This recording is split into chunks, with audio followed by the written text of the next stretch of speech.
buying the right home in the wrong neighborhood can be disastrous. And that's not being dramatic, it's the truth. You can fix a roof, you can fix plumbing, you can repaint something, but you can't fix your surroundings. Your neighborhood affects your daily peace of mind, your commute, your safety, your home's long-term value. It's not just where your house is, it's where your life happens. So today, I'm breaking down the key things to look for in a neighborhood before you buy, whether you're moving to Indianapolis or some other part of Indiana. We'll talk about safety, schools, future development. We'll talk about safety, schools, future development, the commute, and the community vibe. All things that people say they care about, but rarely do they do enough research to find out the real info. Hey, I'm Brian. I'm a realtor in the central Indianapolis area, and I help people find not just a great home, but the right fit for their lifestyle in central Indiana. First up is safety and crime rates. Start with basic data. Check city, county, and police department websites for crime data information. You can also look at websites like Neighborhood Scout and Crime Mapping. But don't just look at numbers.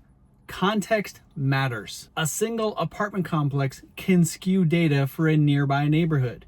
A really good suggestion is to drive the area during day and night. You want to look for activity going on in the neighborhood. Are there enough streetlights? Are there sidewalks, or do you have to walk in the streets? Let's take Indianapolis, for example. Even neighborhoods that are nearby each other can have different feels after dark. Take Bates Hendricks and Fountain Square.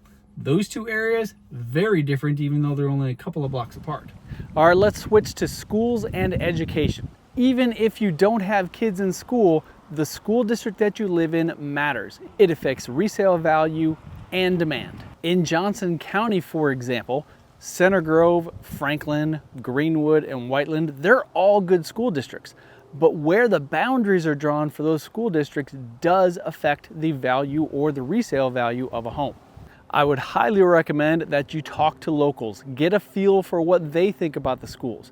Maybe even drive by the schools during traffic times. What is traffic like around the school itself? And you kind of get a feel for the vibe and maybe even the culture of a school based on what you can witness as you drive by.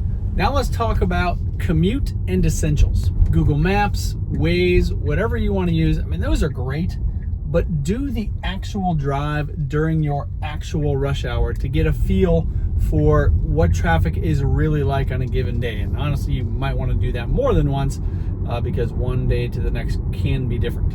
Starting from the neighborhood or a house you particularly like, how far is it to the nearest grocery store, to the nearest shopping center? How about the hospitals?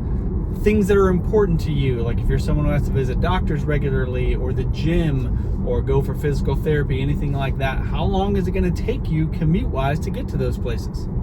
Are there sidewalks in the neighborhood? Especially if you have a pet that you want to take for a walk or you like to exercise. Is there safe walkways, safe roadways, whatever you want to call it, paths for you? There are some neighborhoods, of course, that have like a walking path specific, not a sidewalk, but like an actual trail. Does your neighborhood that you want to live in have one of those? A neighborhood might look good on paper, but if you're spending an inordinate amount of time on a commute back and forth to work or to places that you have to go regularly, maybe that neighborhood isn't worth it. And that's all relative to you as an individual. You know, like I might consider a 1 hour commute to be crazy and outrageous, but for other people, an hour isn't a big deal. But if it were, say, 90 minutes or 2 hours or more, you know, that can be a deal breaker for somebody. Consider future development. Check out your town's zoning and planning websites for any type of future expansion, road construction events coming up, or housing communities that are going to be going up in the area soon. That empty field, that farm field behind your dream home, 2 years from now, that could be a strip mall for all you know. On the flip side, growth can be a really good thing. Community redevelopment or commercial projects, that can actually raise the property values for the home that you may want to buy. Visit on weekends, evenings, or even a random Tuesday night. Is it quiet or social? Is it family friendly or maybe not so much? check the neighborhood Facebook page or maybe the Nextdoor app. Is the community vibe good? Are there a lot of negative Nancys? Maybe there's a Karen in the neighborhood that you need to be worried about.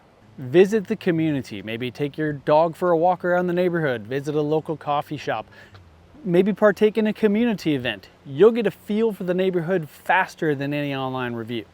I had a client once who, after every home visit that we went on, he would actually stay behind after I left, and he would go knock on doors of the neighbors. He'd walk the streets of the neighborhood and already start to get to know people, get a vibe for the community, and he made a lot of his decisions based upon what he learned from those short visits. A great house matters, but the right neighborhood is what makes a house feel like a home. Take the time to explore, ask questions, and don't forget to trust your gut.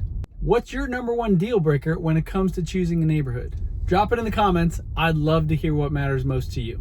And if you're looking to move to the Indianapolis area, subscribe for more neighborhood insights and local information. And reach out when you're ready.